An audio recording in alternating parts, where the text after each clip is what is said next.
주중에 여러 목사님들을 만날 기회가 있었는데 그 중에 제가 아는 어느 목사님 교회에 제가 아는 어느 선교사님이 오셔서 특강을 하셨다고 합니다.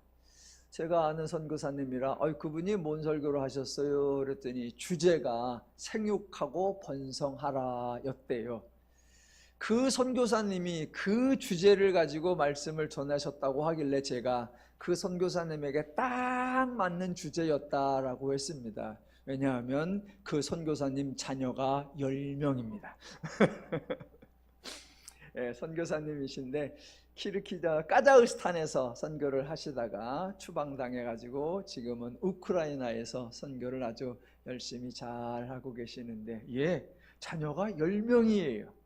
그래서 교회에서 주제 생육하고 번성하라, 목사인 선교사인 제가 먼저 그 말씀대로 순종합니다, 여러분도 순종하십시오 라고 했대요. 그래서 성도님들이 도전을 받았다고 해야 되나? 그랬습니다. 제가 그 말을 들으면서 아니 목사님이나 선교사님들은 성경에 나오는 다른 구절은 잘 순종은 안 하면서 그거는 왜 그렇게 순종을 잘하나 생각했습니다. 하나님께서 주신 은혜로 생육하고 번성했으니까 이제 그 자녀들 돌보는 부모의 역할도 잘 했으면 좋겠다라고 생각을 합니다. 저희가 아파트에 사는데 11층에 살아요. 저희 위층 12층이 얼마 전에 이사를 가고 새로운 집이 또 이사를 왔어요. 저희가 집에 없었는데 그 12층에 새로 이사 온 집에서 인사를 왔었대요. 그래서 남편과 부인 두 젊은 부부하고 미취학 아동 2명하고 총 4식구가 요만한 떡상자를 하나 들고 저희 집을 방문해서 이사 왔다고 인사를 했대요. 초인종을 누르니까 아들이 누구세요? 그리고 나갔잖아요. 문을 여니까 그 젊은 부부가 약간 당황을 하더래요. 그러면서 하는 말이 먼저 살던 사람한테 물어보니까 아랫집에는 어르신 2분만 산다고 하던데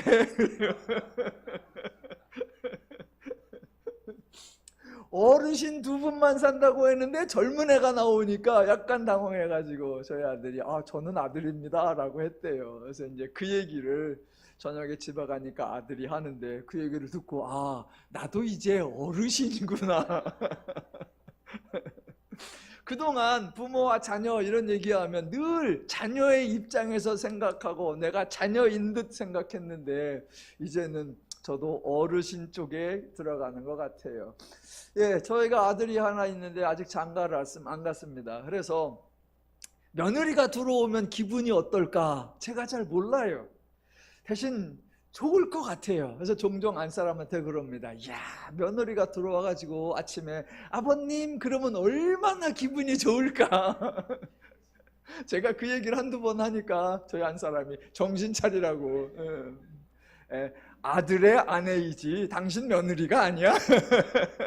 그래서 아직 그 기분을 잘 모르겠고요. 또 전 아직 며느리도 없고 당연히 손주도 없죠. 손주가 생기면 그게 과연 그렇게 이쁜가? 어르신들 그러잖아요. 하도 손주 얘기를 하니까 손주 얘기를 하려면 10,000원씩 내고 하라. 그럼 또 10,000원을 내면서까지 얘기를 한대요. 그래서 그 기분은 또 어떤가 제가 잘 모르겠습니다. 여하튼 성경에 하나님이 인간과 관계를 맺으시는데 제가 여러 번 소개시켜 드렸죠. 성경에는 하나님과 인간의 관계를 다양하게 표현을 하고 있다. 첫 번째가 신과 인간의 관계라고 하는 거죠. 그런데 이 강조점이 좀 달라요. 세상에서는 신과 인간의 관계를 설명하면 늘 신은 창조주, 세상에서는 창조주보다 조물주라고 하죠. 신은 조물주이고 인간은 피조물이다 라고 합니다. 그래서 신과 인간은 그만큼 격차가 있다, 그만큼 레벨이 다르다라고 차이점을 강조합니다. 물론 성경에 하나님이 세상을 창조하셨고 인간을 창조하셨다 표현이 나옵니다. 내가 너를 지었다, 내가 너를 낳았다 라고 합니다. 그런데 하나님은 인간을 창조하셨다라고 해서 하나님이 인간보다 더 세다, 더 높다, 더 크다 그걸 강조하지 않으십니다. 하나님이 창조주이니까 인간은 하나님에게 복종해야 한다, 그렇게 주장하지 않으세요. 세상은 모든 사람들 모이기만 하면 툭하면 어떤 계급적 차이가 없는가, 어떤 신분적 차이가 있는가, 어떤 능력적 차이가 있는가, 그 차이를 강조하고 그것에 따라 등급을 나누는 게 너무나 익숙해져 있습니다. 그런데 우리 하나님은 창조주이고 인간은 피조물인데 그런 차이, 그런 격차를 강조하지 않으십니다.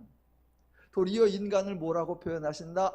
내가 지었는데 하나님의 형상을 따라 지어서 나와 사랑의 교제를 나눌 수 있는 존재이고 나와 사귐과 누림을 할 수 있는 소중한 존재이다 라고 여겨주십니다. 이게 세상의 신과 인간의 관계와 기독교에서 하나님과 인간의 관계를 표현하거나 강조하는 차이점이에요. 만약 성경이 하나님과 인간의 격차를 강조하는 패턴이었다면 인간이 죄인이 된 이후에는 하나님이 아예 인간과 상종도 하지 않았을 거예요. 죄인이 되기 이전에도 하나님과 인간의 격차가 있는데 그 인간이 하나님을 배신하고 더 나아가 죄의 종이 되어버렸다? 그러면 하나님이 절연하셔야 맞을 겁니다. 그런데 우리 기독교의 하나님은 전혀 다르세요. 하나님은 인간이 죄인이 되니까 그 죄인을 찾아오시죠. 그러면서 하시는 말씀, 나는 너의 하나님이 되려고 너를 구원한 여호와니라 라고 하십니다. 예, 하나님이 돌변한 게 아니죠. 하나님은 창조 때에도 창조주요 인간은 피조물이라고 격차를 강조한 그런 적이 없는 것처럼 인간이 죄인이 되었다, 그것에 전혀 개의치 않으십니다. 하나님은 처음부터 인간을 존중하셨고 하나님은 여전히 인간을 사랑하십니다. 그래서 인간이 어떠한 처지, 어떠한 신분, 어떠한 상황에 처해 있든지 인간에 대하여 자세, 태도, 마음을 바꾸지 않으시고 인간이 스스로 하나님을 떠나도 하나님은 인간을 찾아와 그 관계를 회복하고 다시 사랑의 교제를 나누어 주십니다.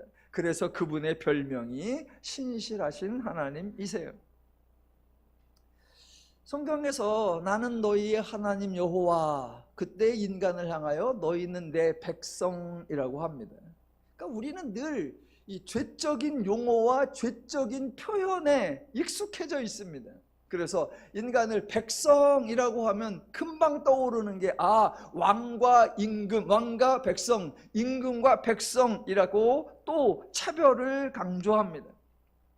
그러나 성경에서 나는 너희의 하나님이고 너희는 내 백성이다 라고 한다면 그때 하나님을 뭐라고 표현하느냐? 주라고 해요. 주, 로드. 주가 뭐예요? 나는 너의 주인이요, 나는 너의 책임자요, 나는 너의 돌보는 자요, 나는 너를 보호하는 자다라는 겁니다. 성경은 하나님의 권세를 강조하는 것이 아니라 언제나 하나님의 역할을 강조합니다. 두 번째, 하나님과 인간의 관계를 표현하는 거, 남편과 아내, 부부 사이로 표현하시죠. 저도 올해까지 60년을 살고 있습니다. 잠깐 60년 세월을 살아보니까 인간 세계에서 가장 아름다운 세계이면서 가장 절묘한 관계가 바로 남편과 아내, 부부 사이인 것 같아요. 사실은 전혀 남남이죠. 남자와 여자라는 차이도 있고 나이도 차이가 있을 수 있고 성격도 차이가 있을 수 있고 정말 모든 면에서 차이가 나는데 서로 선택을 해서 그 차이를 다 넘어서서 부부, 남편과 아내라는 새로운 관계가 된 겁니다. 이 남편과 아내는 어떻게 운영하느냐에 따라 천국의 삶을 살 수도 있고 지옥의 삶을 살 수도 있습니다. 남편과 아내의 관계가 행복이냐 불행이냐를 결정하는 가장 중요한 요소가 뭘까? 그냥 제 생각에는 서로 존중하는 것 같아요. 서로 차이를 인정해주고 서로의 모습을 존중해주면 정말 행복을 누리는 것이 되고, 그 중에 둘 중에 하나가 상대방을 향하여 째려보면서 왜 나하고 달라? 라고 지적을 하거나 왜 나처럼 하지 않아? 라고 판단하기 시작하면 잠언에 나오는 구절이 저절로 떠오르겠죠. 큰 집에서 둘이 사는 것보다 움막에서 혼자 사는 것이 나으니라. 2주 후에 결혼식 주례를 하러 가야 됩니다. 우리 교회에서 사역했던 윤충만 자매가 2주 후 토요일 날 경기도 안양에서 주례를 해달라고 해서 가야 되는데, 주례사를 그걸로 하려고 그래요. 둘이 행복하려고 하면 서로 인정해줘라, 서로 존중해줘라. 서로 인정하고 존중하면 작은 집에 살든 큰 집에 살든 행복하게 살 수 있어요. 가끔 집에서 제 아내하고 트러블이 이렇게 생기면 제 아들이 바로 나와가 그러면 아빠 얼른 교회로 가. 제가 교회에서 설교 준비 가다 좀 늦게 집으로 귀가하면 아들이 또 나와서 그럽니다. 교회가 훨씬 편하지? 아닙니다. 제가 교회에 오래 머무르는 건 설교를 깊이 있게 하려고 하는 거지 아내가 있는 집이 불편해서가 전혀 아닙니다. 남편과 아내 사이 부부의 삶을 어떻게 살아야 하는가 가장 모범적인 사례를 보여주시는 분이 하나님이십니다. 상대방을 인정하는 것, 상대방을 존중하는 것의 절대적 모습을 보여주신 분이 하나님이십니다. 하나님은 인간이 죄인이 되었을 때 이 인간이 죄인이 되었구나 라는 걸 아셨고 이 사람은 죄인이구나 라는 그 상태를 인정하셨습니다. 그래서 죄인이 어떻게 하나님을 대적하든지, 죄인이 어떻게 하나님을 버리든지, 죄인이 어떻게 하나님을 떠나는지 전혀 문제 삼지 않으셨습니다. 징계와 형벌로 다스리지 않았습니다. 왜? 죄인은 그런 존재야 라는 것을 인정하셨기 때문이에요. 그래서 도리어 죄인을 수용하시고 죄인을 위해 수고하시고 사역하시고 죄인에게 은혜를 베풀어 주시죠. 그래서 하나님과 인간의 관계가 끊어지지 않을 수 있었던 거예요.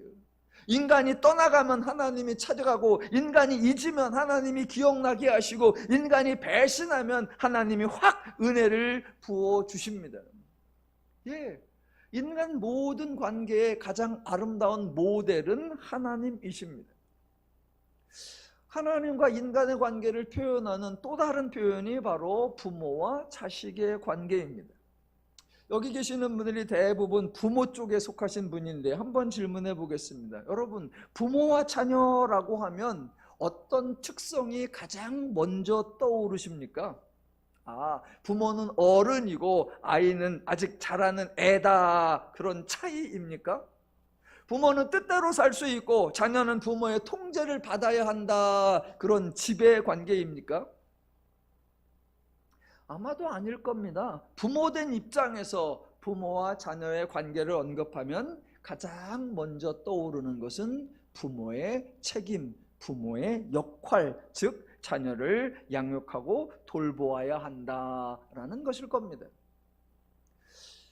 TV 방송에서 보면 정말로 별의별 부부가 다 있고 별의별 가정이 다 있고 별의별 아기들이 다 있더라고요.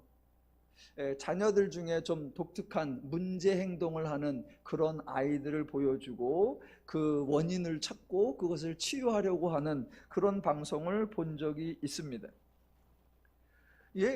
그 아이가 문제적 행동을 하는데 당장에 그 아이에게 그 행동을 멈추라고, 당장에 그 아이에게 태도를 바꾸라고 그렇게 접근하지 않고 그렇게 조치하지 않습니다.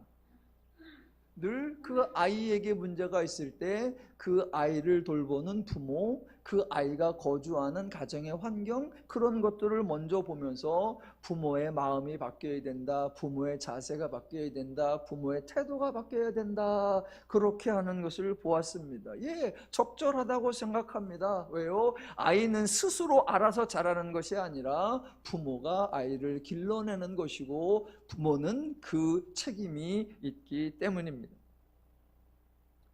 물론 부부관계가 좀 깨어질 때 이런 이유들을 댈 때가 좀 있더라고요. 나도 결혼을 처음 해봐서 남편의 역할, 아내의 역할을 해본 적이 없어서 가정을 어떻게 꾸려나가는지 잘 몰랐다, 그래서 우리가 실수가 많았다. 예, 일리가 있습니다. 또 자녀에 대해서도 나도 아버지를 처음 해보고 나도 어머니를 처음 해보니까 애를 어떻게 다루어야 되는지, 애를 어떻게 돌보는 건지 잘 몰랐다, 그래서 내가 이런 실수를 했다. 예, 다 일리가 있다라고 생각을 해요.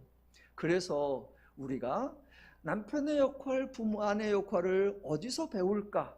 부모의 역할, 자녀의 역할을 어디서 배울까? 그 모델이 언제나 하나님이신 겁니다. 예, 인간 상호 간에 어떠한 관계이든, 즉 남편과 아내의 관계이든 부모와 자식의 관계이든 상사와 직원의 관계이든 가장 기본이 되는 것, 가장 본질이 되는 것, 가장 핵심이 되는 게 뭐냐? 하나님이 보여주신 모범이 뭐냐? 바로 상대를 인정하는 것, 상대를 존중해 주는 것이었습니다.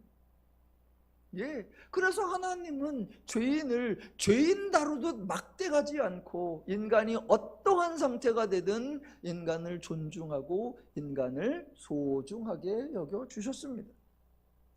이런 얘기하면 꼭 질문을 해요. 그렇죠, 상대를 인정하고 상대를 존중해야죠. 그런데 누가 먼저 해야 됩니까? 제가 안 하는데 나만 하면 됩니까? 누가 먼저 그 역할을 해야 되냐? 예, 정답은 할 수 있는 자가 하는 거예요. 하나님과 인간 중에서 누가 할 수 있었다? 하나님. 그래서 하나님이 먼저 하신 거예요. 그래서 우리 죄인들을 구원해 놓고 너는 이제 하나님의 마음을 가진 자, 너는 이제 하나님의 능력을 가진 자니 네가 먼저 할 수 있었으면 좋겠다, 하나님이 기대하고 소망하시는 거예요.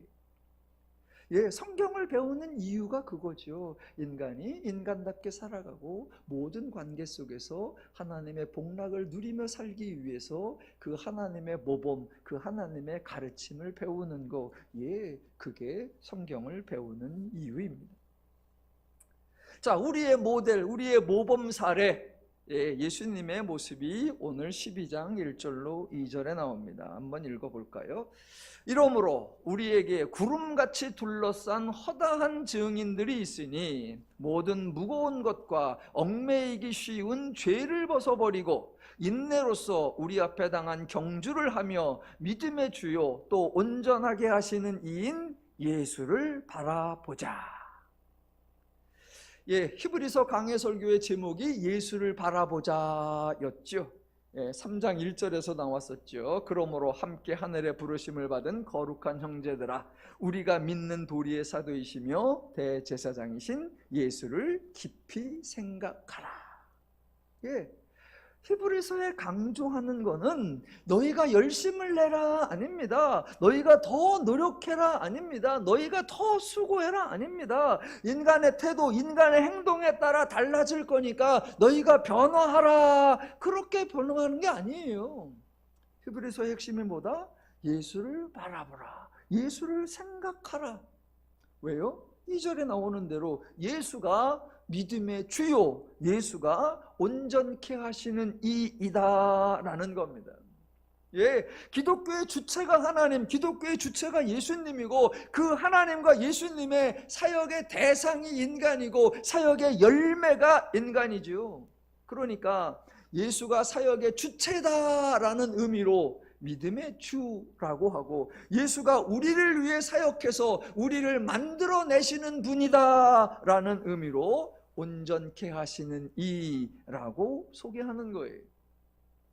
자, 지금 1절과 2절의 앞부분을 읽었는데 성경에 기록되어 있는 순서가 있어요. 그런데 그렇게 기록되어 있는 순서하고 저와 여러분 성도가 신앙생활을 실천하는 순서는 달라요. 그런데 지금 12장 1절과 2절에 이렇게 기록되어 있으니까 대부분의 성도님들이 이렇게 기록되어 있는 순서대로 하려고 그래요. 그 순서대로 해보면 먼저 모든 무거운 것과 얽매이기 쉬운 죄를 벗어버리고, 그 다음에 인내로서 우리 앞에 당한 경주를 하면서, 그리고 믿음의 주요 또 온전하게 하시는 예수를 바라보자. 요런 순서로 간단 말입니다. 이게 매우 익숙한 순서이고 세상에서도 이런 순서를 쓰고 안타깝게 교회에서도 자주 이런 순서를 합니다. 이 순서의 특징이 뭐다? 내가 할 일이 앞에 나오고 예수는 뒤에 잘 모셔두는 순서입니다. 내가 수고하고 내가 경주하고 내가 이겨버리고 내가 벗어나고 내가 싸워야 돼. 그리고 예수를 바라보는 거예요. 이 순서대로 하니까 신앙생활이 힘들죠. 이 순서대로라면 기독교의 특성을 전혀 적용하지 못하는 거고 예수님의 사역이 전혀 드러나지 않는 순서예요. 자, 다시 한번 정리합니다. 기독교에서 일하시는 분은 하나님이시고 하나님의 사역의 대상, 하나님의 사역의 열매가 인간입니다. 그러니까 순서상 누가 먼저 나와야 되느냐? 인간이 아니라 언제나 하나님이 먼저 나와야 돼요. 그래서 12장 1절과 2절이 기록되어 있는 순서가 아니라 기록되어 있는 것에 거꾸로 순서가 역으로 올라와야 돼요. 자, 역순서로 한번 해보겠습니다. 제일 먼저 뭐를 해야 되냐? 믿음의 주요 또 온전하게 하시는 이인 예수를 바라보자. 예, 우리를 위해 일하시는 예수, 우리를 온전하게 하시는 예수를 보고 듣고 배우고 알아야 합니다. 그래야 그 다음으로 인내로서 우리 앞에 당한 경주를 하며 이게 가능해지는 거예요. 그게 가능해져야 최종적으로 모든 무거운 것과 얽매이기 쉬운 죄를 벗어버리고 이게 이루어지는 거예요. 이 순서로 이루어졌을 때 저와 여러분이 뭐라고 말합니까? 모두 하나님의 은혜입니다. 예, 이게 기독교의 순서예요. 이게 기독교의 순서.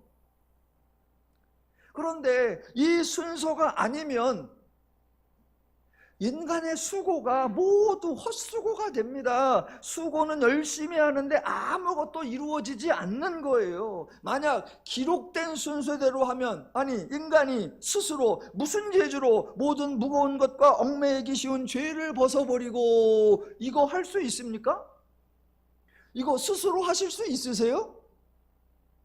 예수는 저 뒤에 모셔놓고 일단 내가 죄를 이겨놓자, 그리고 내가 그런 예수를 바라볼 만한 자격이 있을 때 그때 예수를 바라보니까 지금은 잠시 두고 내가 지금 모든 얽매이기 쉬운 것과 무거운 죄를 벗어버리자 하실 수 있냐고요? 많은 성도님들이 이걸 할 수 있을 거라고 생각을 해. 그래서 허당한 수고와 허당한 노력을 해. 제가 누누이 말씀드리죠. 만약 스스로 이것을 할 수 있다면 예수님은 쓸데없이 십자가를 지신 거예요. 만약 인간이 스스로 이걸 할 수 있다면 기독교는 소멸되어야 마땅합니다. 아니, 타종교에 없는 구원자가 기독교에 있는 이유가 뭐죠? 타종교에는 왜 구원자가 없죠? 타종교 스스로, 인간 스스로 그 문제를 해결할 수 있는 잠재력과 가능성이 있다라고 하니까, 모두가 그런 가능성을 갖고 있으니까 모두가 수행하고 모두가 정진하고 모두가 노력하면 그 문제를 해결할 수 있다. 그러니까 구원자가 필요 없죠. 정반대로 기독교는 인간은 스스로 죄 문제를 해결할 수 없다. 그러니까 누가 와야 된다? 하나님이 그리스도를 보내주어서 하나님이 그리스도로 하여금 십자가를 지게 하겠다. 그게 기독교잖아요. 예, 그러니까 제일 먼저 하는 게 뭐다? 예, 믿음의 주여 온전케 하시는 예수를 바라보자. 예, 바라보자. 뭐 하는 거예요? 예수에 대해 바로 아는 것, 예수님의 사역에 대해 바로 이해하는 것. 그 사역이 뭐였어요? 그게 2절 중간부터 3절에 나오죠. 읽어볼까요? 그는 그 앞에 있는 기쁨을 위하여 십자가를 참으사 부끄러움을 개의치 아니하시더니 하나님 보좌 우편에 앉으셨느니라. 너희가 피곤하여 낙심하지 않기 위하여 죄인들이 이같이 자기의 거역한 일을 참으신 일을 생각하라. 예수가 우리를 위하여 십자가 지는 걸 부끄러워하지 않으시고 예수가 우리를 위하여 자기를 거역한 자들을 참으셨대요. 그분을 생각하라. 그분을 바라보라.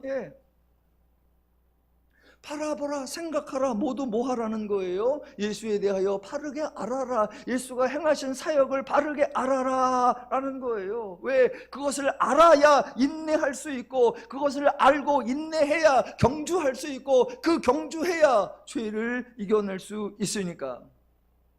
내가 할 수 있으면 예수 필요 없고 예수가 했다면 우리는 예수를 바라보고 예수를 굳게 붙잡고 예수로 인한 그 은혜의 삶을 누리며 살면 되는 거예요. 기독교는 이 순서이어야 한다라는 겁니다. 이제 히브리서가 거의 마칠 때가 됐는데 히브리서는 많은 성도님들이 알고 계시는 소중한 구절, 또 암송하고 있는 구절들도 많이 있죠. 한편으로는 경고성의 구절도 있고 한편으로는 맹세의 구절도 있죠. 그런데 제가 심려를 기울여서 설교하려고 했던 게 뭐냐, 그 구절들이, 그 외우고 있는 그 암송된 내용들이 과연 성경의 의도, 성경이 강조하려는 뜻과 바르게 이해를 하고 있느냐라는 거예요. 그 중에 하나가 오늘도 1, 2절에 순서가 바뀌면 안 된다라는 거였지요. 자, 오늘도 중요한 성경의 구절들의 의미를 파악해 보도록 하겠습니다. 자, 먼저 4절과 5절에는 저와 여러분이 행하는 행동을 각각 하나씩 언급하고 있습니다. 자, 4절.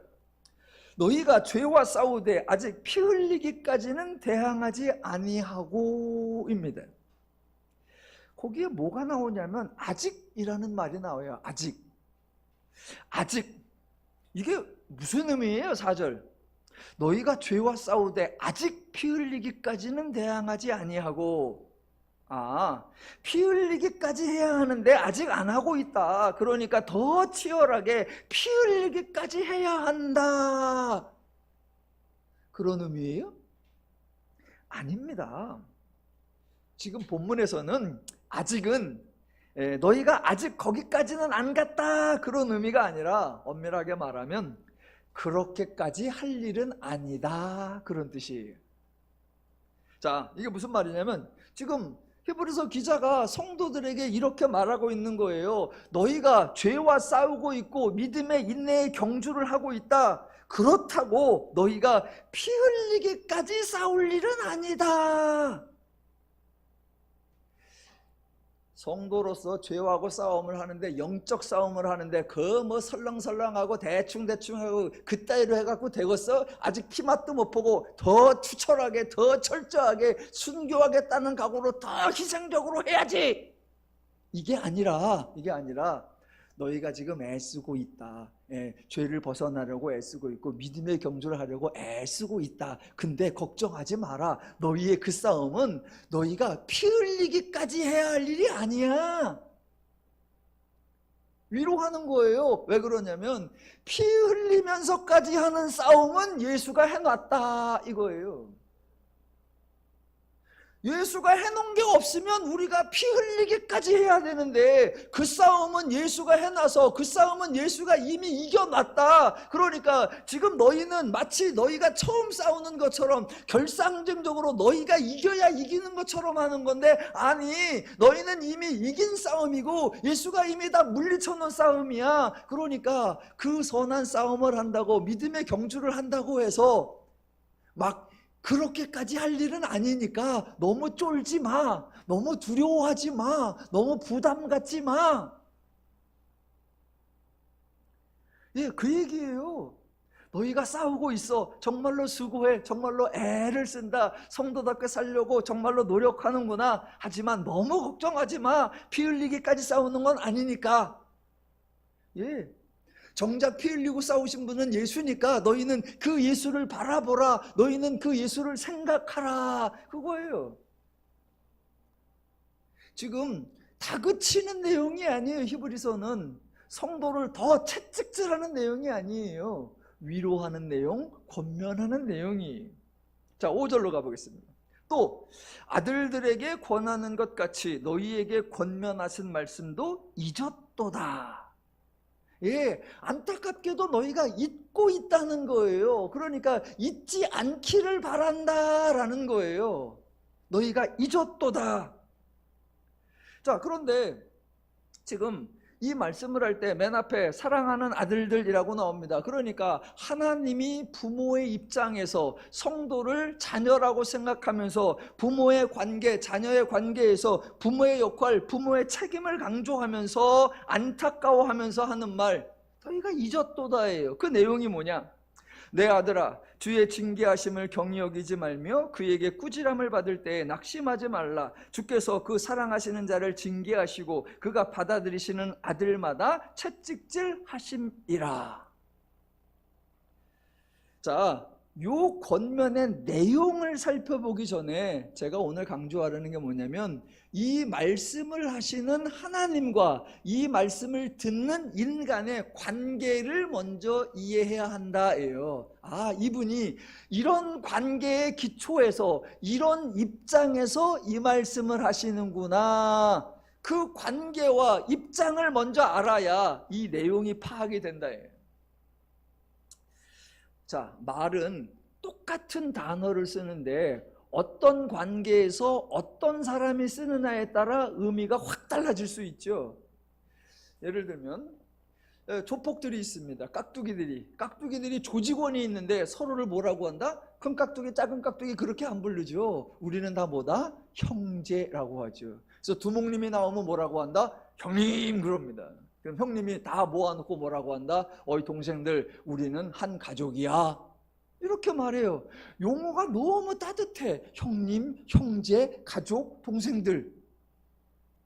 근데 형님이 딱 나와서 우리는 한 가족이다. 잊지 마라. 우리는 형제야. 가족이고 형제지만 그 말은 무슨 뜻이에요? 배신하면 죽는다. 그 말이에요. 우리는 가족이고 우리는 형제야. 그러니까 배신하면 죽는다. 영화를 보면 배신은 늘 형님이 해. 그리고 자기는 살아. 동생들이 조금만 잘못하면 자기 대신 쳐넣기도 하고 당신이 쫓아내기도 하고. 맨날 가족이라며, 맨날 동생이라며, 맨날 형님이라며 자기는 배신하고 대신에 애들한테는 늘 우리는 가족이야, 우리는 형제야. 예, 똑같은 용어인데 그들이 사용하면 그것은 무서운 말이에요. 무서운 말. 자, 그런데 실제 가족에서 봅시다. 저와 여러분이 실제 가족에서 자, 형제가 있고 자매가 있고 남매가 있고 부모와 자녀의 관계가 있습니다. 그때 부모님이 뭐라고 합니까? 자, 우리는 모두 한 가족이야. 모두가 형제고 모두가 남매야. 이 말이 무슨 뜻이에요? 혹시 너희들 중에 문제가 있으면 서슴지 말고 말해. 눈치 보지 말고 말해. 우리가 어떤 방법으로든 도와주고 어떻게든 힘이 되어줄게. 예, 똑같은 가족이고 똑같은 형제고 똑같은 형님이라는 말인데 그 의미가 완전히 달라지는 겁니다. 그러니까 사람들의 사례에서 교훈을 받아낼 수 없어요. 언제나 하나님에게서 모범적 사례를 삼아야 합니다. 하나님이 우리의 아버지, 하나님이 우리의 부모가 되시기로 자처하셨고 우리들을 하나님의 아들과 딸, 자녀로 삼아 주셨습니다. 그래서 부모와 자녀의 관계에서 하나님이 우리에게 강조하시면서 너희가 잊었도다, 사실은 잊지 않기를 바라고 기억하기를 원한다라는 말씀이에요. 부모와 자녀의 관계에서 부모의 입장에서 하는 게 뭐다? 예, 내가 너를 돌본다, 내가 너를 책임진다, 내가 너를 보호한다, 내가 너를 인도한다. 예, 지금 이 말씀을 하시는 하나님, 그 말씀을 듣는 인간, 하나님과 인간의 관계를 기본으로 알고 이 본문을 읽어야 합니다. 자, 그래서 예수님이 보여주신 부모의 역할 앞에 나왔었죠. 2절. 그는 그 앞에 있는 기쁨을 위하여 십자가를 참으사 부끄러움을 개의치 아니하시고, 또 3절에 의하면 뭐라고 나온다? 죄인들이 이같이 자기에게 거역한 일을 참으신 이에, 이러한 부모의 입장에서 우리에게 하시는 권면입니다. 그 내용 볼까요? 5절. 내 아들아, 주의 징계하심을 경히 여기지 말며 그에게 꾸지람을 받을 때에 낙심하지 말라. 주께서 그 사랑하시는 자를 징계하시고 그가 받아들이시는 아들마다 채찍질하심이라 하였으니. 권면의 대상이 여러 차례 언급되잖아요. 5절 맨 앞에 아들들에게 권하는 것 같이, 중간에 내 아들아, 또 중간에 그 사랑하시는 자, 그 다음에 그가 받아들이시는 자. 예, 예수님에게 우리는 아들이에요. 사랑이고 사랑의 대상이고 받아들이시는 자이지, 결코 우리가 예수님의 종이 아니고 우리가 결코 하나님의 수단이나 도구가 아닙니다. 그러니까 이제 하나님이 잊지 말고 기억했으면 좋겠다라고 하는 말씀 5절부터 13절까지 이어지는 내용의 핵심은 결단코 징계가 아닙니다. 오늘 본문에 자주 반복되는 표현이 두 개가 나옵니다. 하나는 징계이고 하나는 아들입니다. 핵심이 뭘까요? 자, 부모와 자녀의 관계에서 부모의 역할을 돌봄, 보호, 양육, 책임이라고 했습니다. 오늘 본문을 이해하기 위해서 어쩔 수 없이 단어 공부 잠깐만 하고 넘어가겠습니다. 본문에 징계라고 나오는 그 단어가 헬라어로 파이데이아라고 합니다. 파이데이아, 그 뜻이 뭐냐면 어린이를 양육함, 교육, 훈련, 가르침입니다. 이 파이데이아라는 단어의 어근이 뭐냐? 파이듀오. 그 뜻은 뭐냐? 아이를 양육하다, 교정하다, 가르치다. 이 파이데이아에서 파생한 명사가 뭐냐? 파이디온, 즉 젖먹이, 애기, 어린이, 자녀, 아기입니다. 그래서 기독교 선교단체 중에 어린이 사역을 전문으로 하는 기관이 하나 있는데 그 기관 이름이 파이디온 선교회예요. 어린이 전담 사역 기관이라고요. 그러니까 명사 파이디온이 어린이이고 또 다른 명사 파이데이아가 양육 가르침이고 그거의 동사 파이듀오가 양육하다, 교정하다, 가르치다인데, 이 단어를 개역 개정 성경은 아주 용감하게, 아주 무식하게 징계라고 번역을 해놓았어요. 제가 다른 번역도 찾아봤죠. 10권의 한글 성경을 다 찾아보니까 대부분은 징계라고 했고, 조금 온건하게 표현한 게 견책, 훈육이라고 표현을 했어요. 제가 영어 성경도 찾아봤어요. 6개를 찾아봤는데 5개는 디사이플린, 제자도 할 때 훈계하다, 가르치다, 교육하다. 그 중에 또 하나는 아주 못되게 번역을 했더라고요. 퍼니시먼트, 처벌, 형벌이라고요. 예, 이게 단순히 번역상의 안타까움 정도가 아니라 하나님에 대한 이해를 왜곡시켰다라는 거예요. 히브리서 1장부터 11장까지 여러분 강조해온 내용이 뭐죠? 하나님이 예수, 아들이신 예수를 그리스도 보내셨고 그 예수가 대제사장으로서 우리 아들들을 위해 십자가도 부끄러워하지 아니하시고 형제라 부르심을 기꺼이 부끄러워 아니하시고 기꺼이 십자가 사역을 행했다라는 거예요.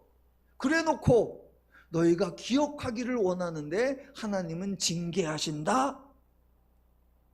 이야기가 그렇게 될 리가 있냐고요.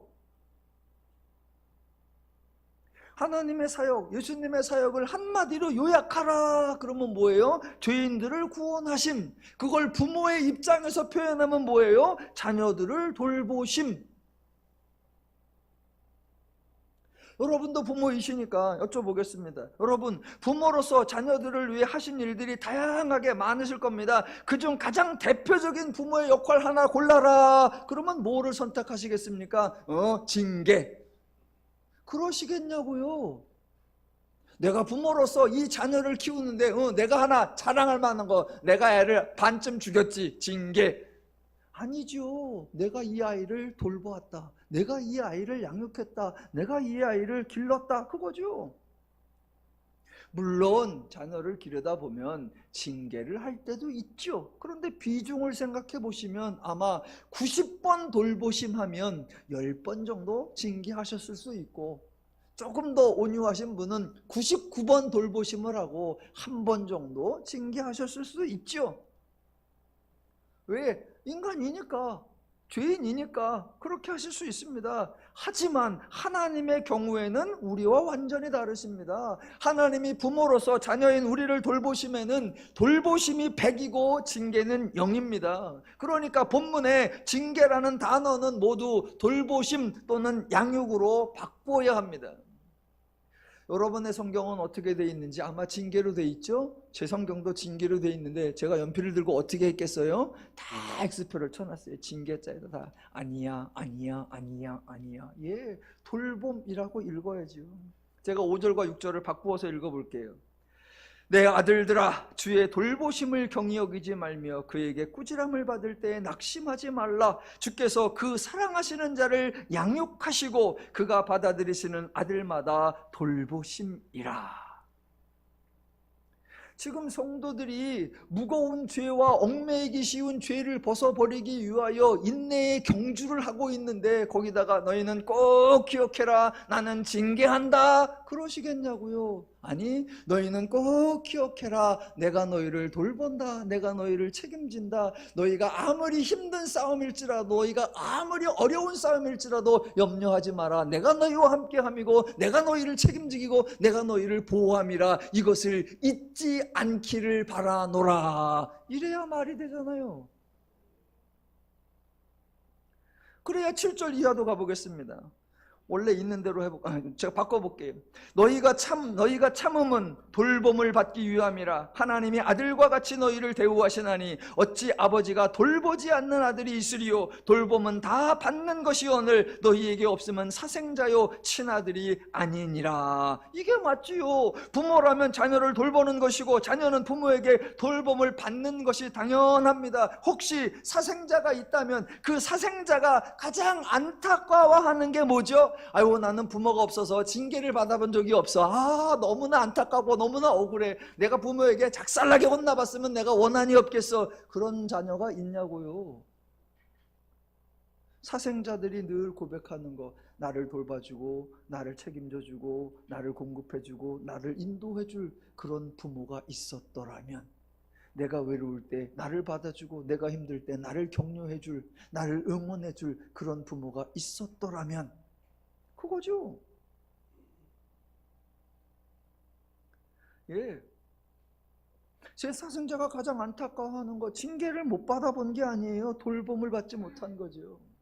그러니까 오늘 본문에 자, 파이데이 아를 징계라고 번역을 했어요. 이게 번역상의 안타까움 그 정도 그치는 게 아니라 큰 부작용이 있습니다.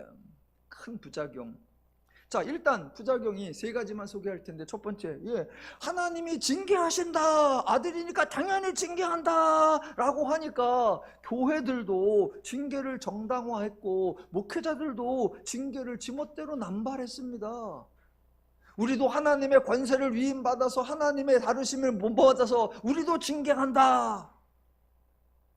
그래서 기독교의 가장 흑역사 중세에 마녀 심판이 있었죠. 그들은 전혀 민망해 하지 않고 부끄러워하지 않았죠. 하나님의 위임받아서 하나님의 역할을 대행하는 것으로 그 징계를 마구마구 써버렸죠. 저희 교회도 여러 번 말씀드렸었는데 정관이라는 게 있잖아요. 정관. 어느 단체나 기관들도 많이 있는데 그런 거 하면 대부분 끝에 뭐가 나온다? 권징. 그래서 이 조직을 위해서 공로한 자 포상을 하고 이 조직의 명예를 훼손한 자 징계한다, 그런 게 있어요. 저희 교회 처음 생길 때 정관위원회가 있어서 그런 걸 이제 여러 단체들 거, 교회들 거 갖다 놓고 참고하면서 이제 정리하는데, 정관위원회에서 저에게 참고 발언을 요청해 왔어요. 징계는 어떻게 할까요? 기독교는 징계라는 거 없다. 교회는 징계라는 거 없다. 저희는 그런 조항이 아예 없습니다. 자, 징계라고 번역을 해놓으니까 하나님이 징계하셔서 교회도 징계하는 게 당연한 것처럼 그런 부작용을 만들어냈고, 또 하나 가장 치명적인 부작용이 뭐냐, 기독교의 핵심, 복음의 핵심인 은혜의 의미, 은혜의 개념, 은혜의 가치를 상실시켜 버렸다라는 거예요. 왜냐하면 잘 들어보세요. 인간이 죄를 지은 것에 대하여 하나님이 너무나 당연하게 지극히 공의롭게 징계를 내렸다라고 주장을 하니까, 그러면 반대로 하나님은 인간이 선을 행한 것에 대하여 너무나 당연하게 지극히 공의롭게 상급을 내렸다라고 말하게 되는 겁니다. 그러면 선을 행하면 상을 받고 죄를 행하면 징계를 받는 거, 그게 하나님의 공의요, 그게 하나님의 공평이다라고 해버립니다. 그러면 은혜가 언급될 수 없습니다. 잘한 놈은 상을 받는 거고 못한 놈은 벌을 받아, 끝. 그게 하나님의 공이고 그게 하나님의 공평이야. 어디서 은혜를 말할 수가 있죠? 그러면 하나님은 은혜를 주신 적도 없고 기독교는 은혜가 사라져버리는 거예요. 그래서 기독교도 은혜라는 말을 쓰기는 해. 조폭들처럼 형님, 가족이라는 말을 쓰기는 하는데 의미가 다른 것처럼 교회도 은혜라는 말은 해. 그런데 들어보면 다 상이고, 그러고 보면 다 면류관이고, 그러고 보면 다 인간의 행동에 대한 대가예요. 또 하나, 이 징계라고 표현을 해버림으로 인해서 부정경을 만들어내는 게 뭐냐면, 그동안 하나님이 해오신 모든 사역을 헛수고로 만들어버린 거예요. 사람들이 이렇게 말합니다. 구약에 이스라엘이 불순종을 하고 죄를 범하니까 하나님이 징계하셨다라고 주장을 합니다. 그래서요, 하나님이 징계하셔서 하나님의 그 조치가 효과를 보았습니까? 이스라엘이 변화되었나요? 새로워졌나요? 거룩해졌나요? 그래서 예수님이 오시지 않아도 징계만으로 하나님의 목적이 이루어졌나요? 아니잖아요. 예수님이 오신 것을 보니까 구약의 이스라엘은 변화하지 못한 겁니다. 그렇다면 징계가 아무런 효과도 없었던 거예요. 아무런 효과도 없고 어떤 결과물도 만들어내지 못한 그 사역을 하나님은 구약 내내 수백 수천 년 동안 수만 번 행하신 겁니다. 아니, 하나님은 징계가 효과가 없을 줄 모르셨습니까? 큰일 날 소리예요. 큰일 날 소리. 아니, 징계로 될 것 같으면 예수를 뭐하러 보내?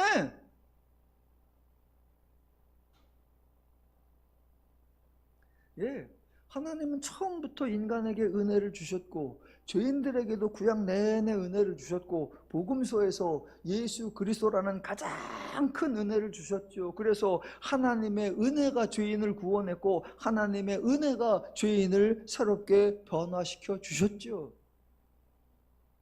하나님이 인간을 돌보시고 하나님이 인간을 양육하시는 원리가 뭐다? 은혜.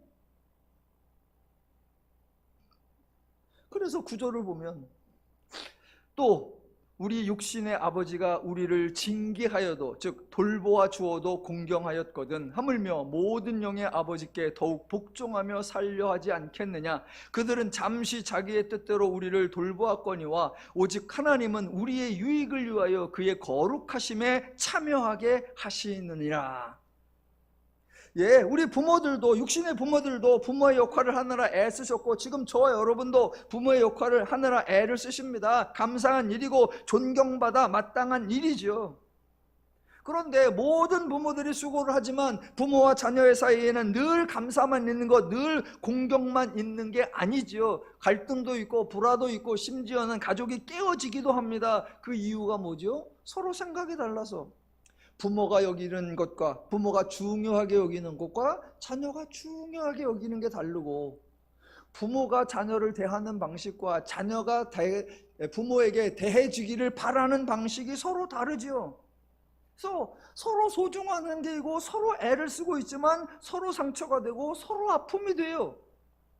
그럼에도 우리는 그래도 부모잖아 라고 공경하는 마음을 가지려고 애를 쓰죠. 하지만 우리 하나님의 돌보심은 전혀 부작용이 없습니다. 왜? 하나님의 방법은 진리이고 하나님의 마음에는 욕심이 없기 때문이에요. 전적으로 인간의 유익을 위한 것이기 때문입니다. 인간들도 하는 말이 그거죠. 늘 하는 말, 다 너 좋으라고 하는 거야, 다 너 잘 되라고 하는 거야. 그래서 일단 한 대 맞자. 그 마음은 알겠어. 마음은 다 너 약이 되라고 하는 거야. 부모들이 언제 나 승질나서 팬다 그럽니까? 근데 맞은 애가 언제 나는 사랑으로 맞았다 그러냐고요.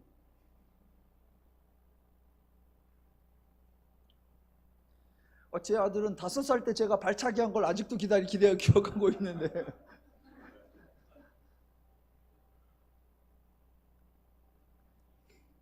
예, 그런데 우리 하나님의 방식은 이거 너의 유익을 위한 거야 라고 한다면 수고도 누가 해야 된다? 하나님이. 그리고 인간을 불편하고 인간을 억울하게 절대로 만들지 않는 거예요.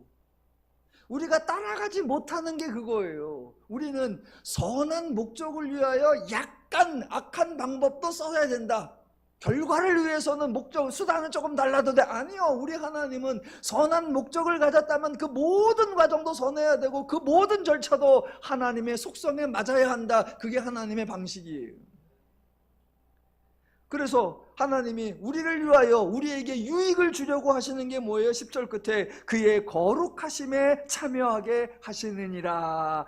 와, 멋지잖아요. 너무너무 멋있는 거예요. 인간을, 그것도 죄인을 하나님의 거룩하심에, 하나님의 존귀하심에, 하나님의 영광스러움에 참여하게 하신다라는 겁니다.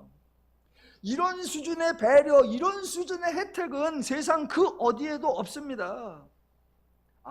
하나님이 우리를 그의 거룩하심에 참여하게 하시는구나. 네가 거룩하게 참여할 수 있어. 그걸 어떻게 해요? 그러면 그건 네가 뼈를 깎는 노력을 해야지. 네가 수고를 해야지. 그러면 그건 복음이 아니고 그건 은혜가 아니죠. 내가 너를 하나님의 거룩하심에 참여하게 하길 원한다. 그래서 하나님이 직접 행하시어 인간에게 은혜로 베풀어 주시는 겁니다. 그래서 기독교의 소식을 뭐라고 한다? 복음이라고 하는 거예요.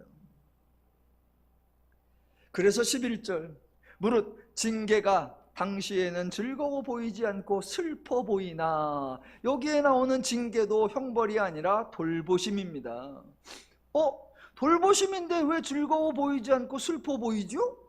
즐거워 보이지 않고 슬퍼 보이니까 이것은 징계가 맞는 거 아닙니까? 아니요. 돌보심인데도 여러분 이게 즐거워 보이지 않고 슬퍼 보여요. 왜? 이게 죄인의 한계이고 이게 자녀의 한계입니다.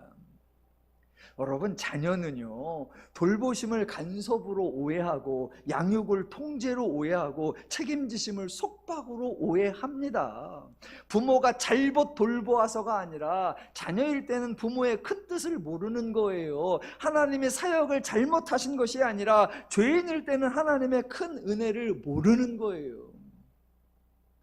이렇게 돌보고 이렇게 양육을 하고 이렇게 보살핌을 하는데 자녀가 좀 못 알아줘. 그래갖고 자녀가 계속 삐뚤어져. 그러면 이제 부모가 확 승질을 내죠.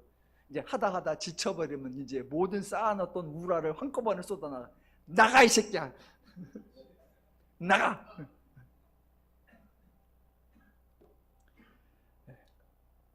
이제 미우니까 빠먹지 마. 그래서 저와 여러분이나 우리 부모, 인간된 부모는 잘 하다가도 그렇게 모진 말을 하고 독한 말을 하고 관계를 끊는 듯한 그런 말을 하기도 합니다. 하지만 하나님은 절대로 그러지 않습니다. 성경에 보면 하나님은 은혜를 주시는데 인간이 꼭 못된 소리를 할 때가 있어요. 자녀들 예를 들면 이런 거죠. 부모가 그렇게 은혜를 주고 부모가 그렇게 돌봄을 해주고 그러면 자녀가 지 마음에 조금 모자라. 그러면 대번 엄마한테 들이받으면서 나 나갈래. 나 나갈래. 그럼 엄마가 뭐라 그래요? 아빠가 뭐라 그래요? 나가는 놈 붙잡을 수는 없어. 그럼 나가는 놈 내가 뒤통수 해야 되고 밥값은 있냐? 예. 혹시 나가도 굶지는 말아야 된다. 그게 부모의 심정이고. 또 어떤 집은 애가 소심해서 직접 집을 나가지는 못해. 그래 놓고 이제 엄마가 밥상 차려놓으면 나 안 먹어! 그리고 문 꽉 닫고 들어가요. 그럼 인간은 뭐라 그래? 네가 들어간 거니까 나오지 마! 아니에요. 하나님은 안 그러세요. 왜 들어갔냐? 둬요. 조금 있다가 밥상 잘 차려놓고 딱딱 야 나와서 밥 먹어라 그래 놓고 안방으로 들어가. 왜? 자기 있으면 못 먹을 거 아니야. 애가 눈치 보느라. 예, 그게 하나님의 방식이에요. 하나님의 방식. 하나님이 잘못해서 그게 즐거워 보이지 않고 하나님이 악하게 해서 그게 슬퍼 보이는 거냐? 아니요. 하나님은 사랑으로, 하나님은 은혜로, 하나님은 자비로. 그런데 자녀는 금해함을 못 깨닫는 거고 죄인은 급깨닫음을 못 깨닫는 거예요. 그럼 언제까지? 깨달을 때까지, 감격할 때까지. 그게 안 되면 아예 예수가 십자가를 통해서 인간을 바꾸어 놔버리는 거예요. 그래서 이게 은혜였구나, 이게 사랑이었구나, 이 예수를 바라보자, 이 예수를 생각하라, 이 예수를 굳게 잡으라. 그래야 믿음의 경주를 하고 그래야 죄를 이길 수 있는 거고. 그러면 무슨 결과가 맺는다? 11절 끝에 의와 평강의 열매를 맺느니라. 예, 성도의 삶, 신앙의 궁극적 결론이 뭐예요? 사람들 사이에서 서로 의와 평강이 드러나는 거예요. 그러면 이렇게 사는 게 행복이에요. 하나님은 처음부터 지금까지 저와 여러분의 행복하기를 기대하시는 겁니다. 막연히 기대만 하는 것이 아니라 인간의 유익을 위하여, 인간이 하나님의 거룩하심에 참여하도록 하기 위하여, 하나님이 주신 은혜와 복락을 누리게 하기 위하여 하나님이 친히 수고하여 주신 거예요. 그래 놓고 저와 여러분에게 딱 한 가지를 부탁하는 거예요. 기억하라. 예수를 바로 알아라. 바로 생각하라. 예수를 바로 붙잡으라. 예, 더누림의 모든 성도 여러분, 올 한 해 예수를 바라보시고 예수를 잘 이해하시고 예수를 견고히 붙잡으셔서 예수로 인해 즐겁고 신나고 행복한 삶을 누구든지 항상 범사에 풍성히 누리시기를 주님의 이름으로 축원합니다. 기도하겠습니다.